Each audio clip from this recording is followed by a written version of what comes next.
Okay, so balancing is all about putting numbers in front of each of these chemical compounds to make sure that the same numbers of each element exist in the front or the back.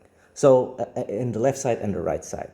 So an important thing that we need to know when we're talking about balancing chemical equations is we're just putting numbers here in front of the whole compound, because this whole thing, HCl, is one compound. We shouldn't put any more numbers in here because that's going to change the chemical entirely, right? Same thing, we shouldn't put any numbers in here because that's going to be a completely different chemical. It's going to be a completely different chemical equation, right? Instead, we're just putting numbers up front here, right? These four places. Okay, so let's get with that. So the way I like to start this is I'm just going to pick one chemical, any chemical that exists only one place on the left side and one place on the right side. So let's start with calcium, right? Calcium, Ca.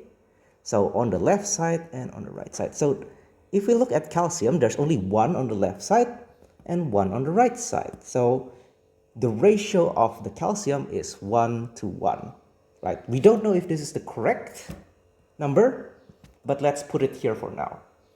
If this is true, if there is one calcium chloride there, how many chlorine is in this equation? So let's check the second one. So chlorine.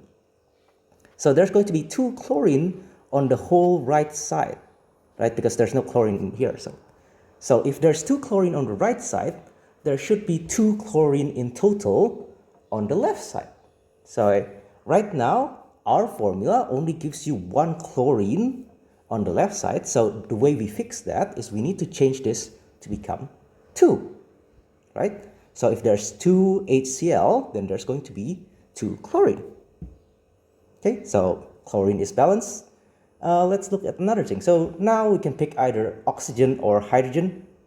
I'll pick oxygen because oxygen is one here and one here. If I pick hydrogen, I have to add these two together. So let's just do oxygen first. So if everything is correct so far, this is the only place where I have oxygen. So oxygen, left side, right side. There are 1 calcium hydroxide, and each calcium hydroxide, there are 2 oxygen, right? Because the oxygen is inside the bracket and there's the 2 there. So each calcium hydroxide has 2 oxygen, and there's only 1 calcium hydroxide. So there's 2 here. And that means that I'm going to need 2 oxygen on the right side, and this is the only place with oxygen. So I'm going to have to put 2 here. So 2 oxygen on the right side. Okay, everything's balanced so far. Let's look at the last element that we have, which is hydrogen. Now, if all the numbers here, and all the rest are correct, let's count how many hydrogen in total that we have. Let me change color so that it's not confusing. Okay, let's use green, right? So if all the numbers here are correct, let's count how many hydrogen we have in total. So we only have 1 calcium hydroxide, and each calcium hydroxide has 2 hydrogens. So 2 there, 2 there. And we have 2 HCl, and each HCl only has 1, so there's 2. So there's total, we have 4 hydrogen in total on the left side. And on the right side, the only place with hydrogen is this one. Each water has 2 hydrogen, but there's 2 water, so there's 2 times 2, which is 4, right? So all of this is already balanced. This is how you would balance a chemical equation. Okay, so that's your answer. 1, 2, 1, 2.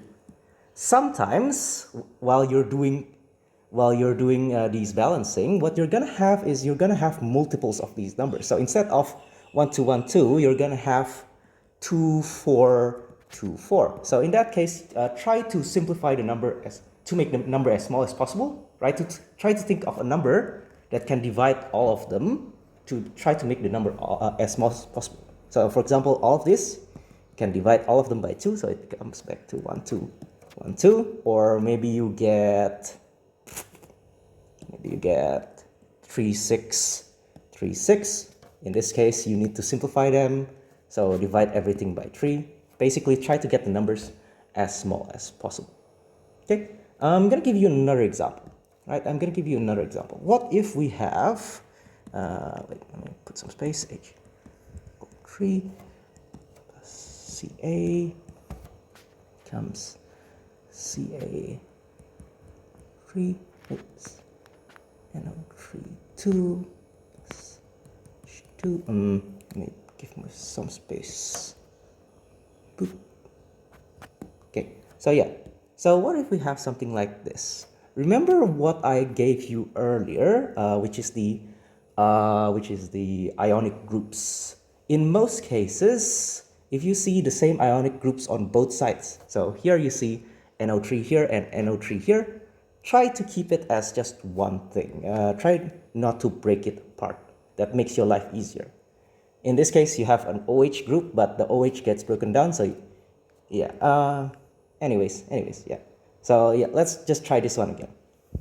So find one element that exists in only one place in both areas. So you have, let's start again with calcium, right? So calcium left and right. There's only one here and one here. So 1, 1. Okay, all right. So if there's 1, 1, so let's do that. And now again, if it's NO3 on one side and NO3 on the other side, let's just keep it together. So NO3 on the left, on the right side, there's 2 of them, right? It's in a bracket. So if there's 2 NO3 here, then that means there needs to be 2 NO3 here. And one HNO3 only has 1 NO3, so we need 2 of them. And that's how you balance. And the last thing you need to balance is the hydrogen, right? The hydrogen, there's 2H, and this is H2, so you only need 1 of them. So you have 2 on each. If you want to break up the NO3 into M and O, that still works, right? This is the more thorough method. But if you see that the NO3 is the same in both cases, where it's not broken down, like for example here, the OH gets broken down, gets changed into H2O, right? Yeah, if it's not broken down, just keep it as NO3, but you can still use the individual elements like N and O. It still works.